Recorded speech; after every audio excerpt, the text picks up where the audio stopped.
gone. All right, moving on. 25 minutes into episode 25. Is Nintendo going to show more than Zelda at E3? Yes, they are. Woo! Thank God. Let me write down the time here. 25, 45.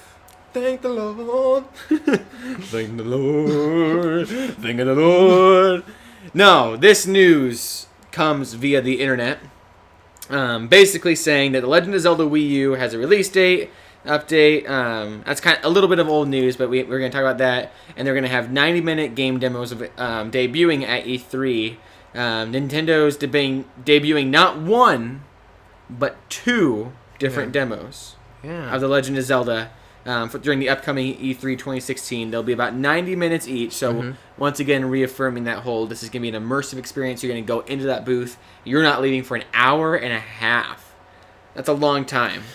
It's not as bad as I was, thinking they might just go into Zelda, and then it's like 4 hours later, we're still seeing Zelda. So we're going to see about 3 hours. Well, we're going to see 3 hours total of it if they show the two demos in the treehouse. That's true, yeah. Dang. But likely focusing on the different aspects of the game, so we'll probably see maybe an open world 90-minute demo, and then maybe like a dungeon or something like that. It just seems too much, even when they. I'm just trying to think. Even when they limit it like that. I mean, if you think it's like an open world game like Fallout, like what would you? I mean, if you watch that for 90 minutes, like you would see quite a bit. Yeah. And. What was when they revealed Fallout 4? It was basically they showed the character creation, and they skipped a lot through that. Like they showed that. Mm-hmm. I think they showed you running off to the vault, and they showed him walking around like in a pond after the actual apocalypse. And then I think they showed a highlight reel after that. Like I don't think they showed just like building weapons. Yeah, and kind of the concept art. Like him walking to Red Rocket, I think, and they're like, "What's up, boy?" Like they showed him meeting Dog Boy. So like they fast forwarded a lot of things and stuff. They skipped over like the initial like Sanctuary Hills and all that. 90 minutes. You can show a lot in 90 minutes and two different demos. I'm worried about it still, but at least we have this news though. It's not only Zelda. Yeah, because moving on, they will also unveil a playable edition of the game for the show floor. Following its debut at E3 2016, Nintendo will allow 500 fans to try out the Wii U game / NX game on June 11th. Interested fans can grab a once-in-a-lifetime opportunity to sign up for a hands-on demo of the highly anticipated game at a 6-day event held in New York City, the Christian Times reported. June 11th. They got the scoop. Yeah, that's where I go for all my video game Nintendo news. Is the Christian Times. June 11th has also been marked as the Superfan Sign-Up Day as Nintendo New York comes to the Rockefeller Center, allowing 500 fans to register for the demo. Doors open at 9 a.m. Eastern Time. The line is slated to begin to form at about 7 a.m. To those interested in having the first hands-on experience of The Legend of Zelda will need to be there, ready to stand in line early in the morning. No release date, but there was also that news then that it wasn't listed as March 2017 anymore. It's going to be March 2017. Yeah. And I believe also in this snippet we're going to discuss, because they have that Zelda demo there, but they're also going to be showing more than that 90-minute demo. They're going to be showing Pokemon Go and Pokemon Sun and Moon at the Nintendo Treehouse Live. This will be part of, I believe, is it a part of the first day of stream? Let's read it. Let's find out. E3 2016 is getting very interesting as it's been confirmed that there will be a second day of live streaming for Nintendo Treehouse. It'll start with the previously confirmed Pokemon Go Q&A before stepping up the notch with extended looks at 3 more games, which I believe were Tokyo Mirage Sessions, Sharp FE, and then Pokemon Sun and Moon, and then what was the other one? Dragon Quest, Monster Hunter Generations also. Yeah, okay, cool. And so there's some times listed here. You can find those at E3 at Nintendo, or check their official Twitter. They've tweeted that out, because there's just a big list of times here with different time zones and stuff.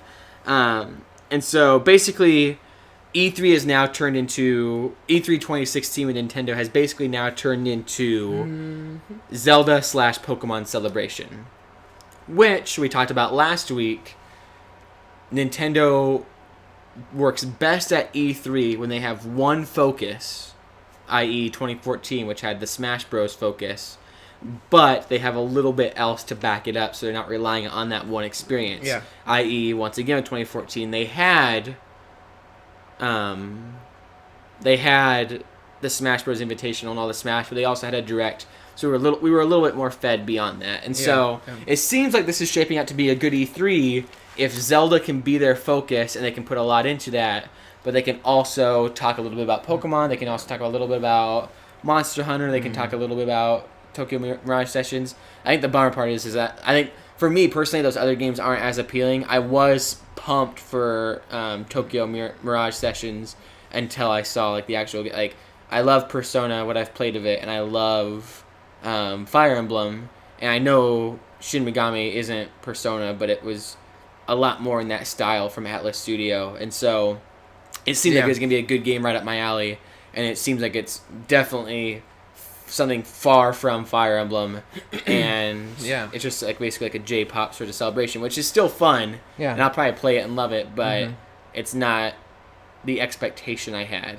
And then Monster Hunter, you and I have just never really got into that. I would imagine Monster Hunter's awesome. I have no doubt. I do have it, and I still haven't played it on my 3DS. And so that's that. I played a little bit of it, I guess, but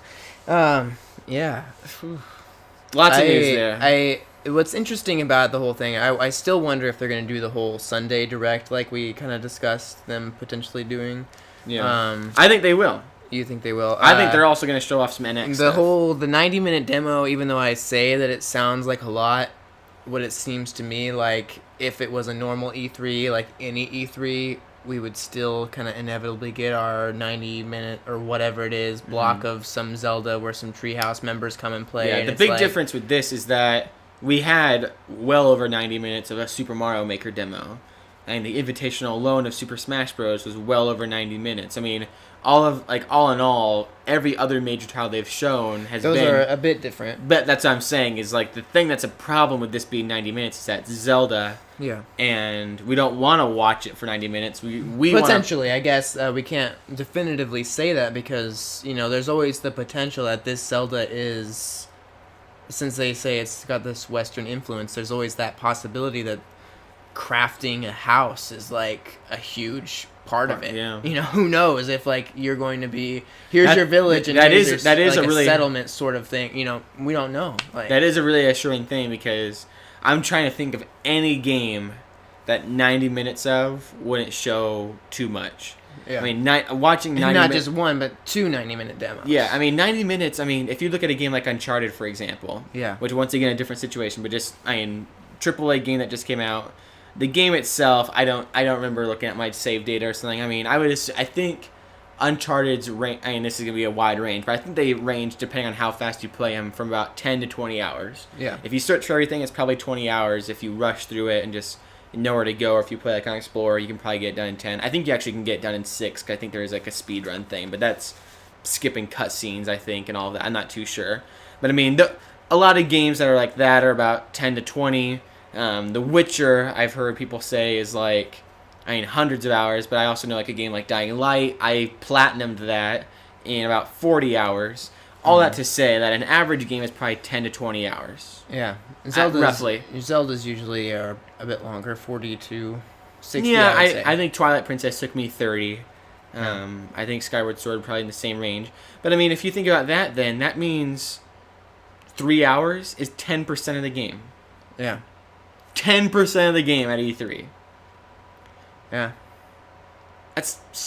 It's too much. Yeah, it seems like that's a whole dungeon. It seems that the problem is that they are unwilling right now to unveil the NX. They're unwilling to get to say what a lot of these upcoming projects are for the NX. These IPs that they're kind of unwilling to confirm a lot of these things. So we have Zelda. We have to fill a lot of time, like we have to cut maybe potentially our Direct as usual. We have to focus we have to do, I think it's a lot of filling up to make up for a lack of NX and stuff. That's kind of what my gut feeling is when I hear this news, is that they're not ready completely to let us know what that is. And I think They're just trying to keep us busy, basically, and potentially shooting themselves in the foot with revealing too much of Zelda, I feel like. They also... And making people lose interest in it. Like, because they've kept people's interest because of the lack of information,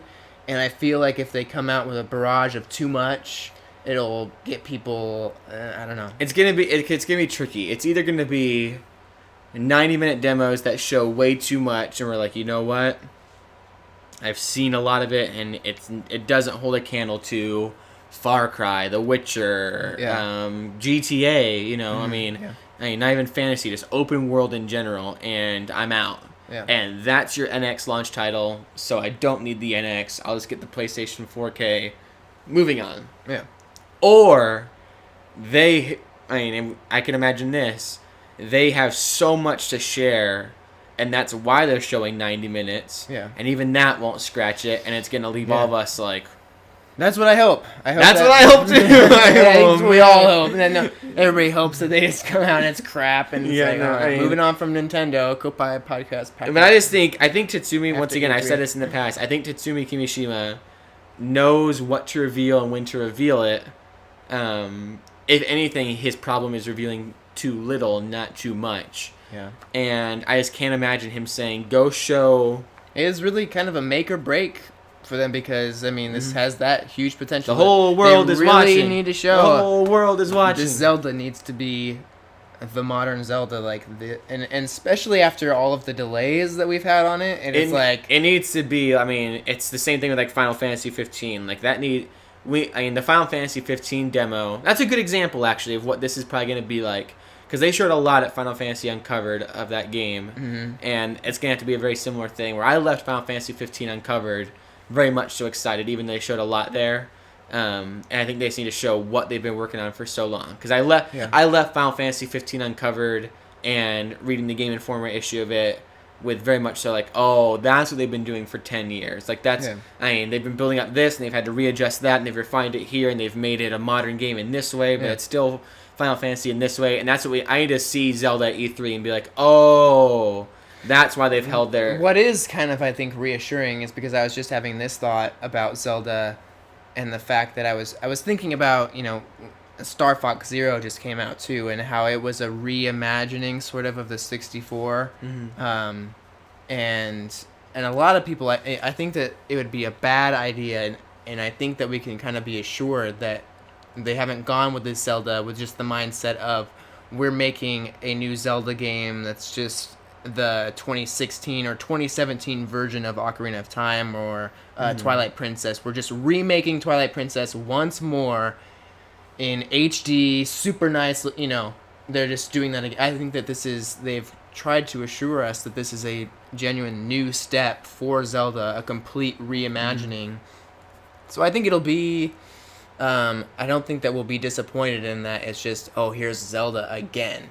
And it's just, here's the same formula again. I really feel like something about it, there's got to be something in here that's pushing it further.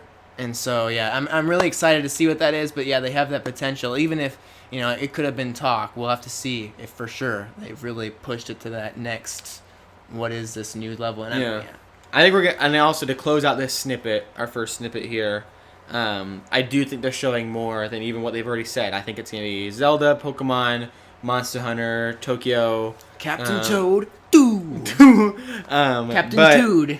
Toad, Splatoon, Captain Toad. Nintendo has booked a lot of floor space at E3, more space than Microsoft, just slightly short of Sony's floor space. Yeah, are they going to fill that with Zelda experience? Just a bunch of Zelda kiosks? Yeah, or I don't know, but I think they're going to have more there than we. It'll be Hyrule Field. They didn't even talk about Mario Maker until they showed up with it. Yeah, that's and true. It was just leaked at a picture. Like, I think there's like some sort of game where you can make Mario levels. Yeah. And it was just, oh, by the way, we have that here, at a kiosk. What? I mean, I think Nintendo do that, and I know people are like, quit holding on to hope with Nintendo. Hell, I got reasons to hold on to them.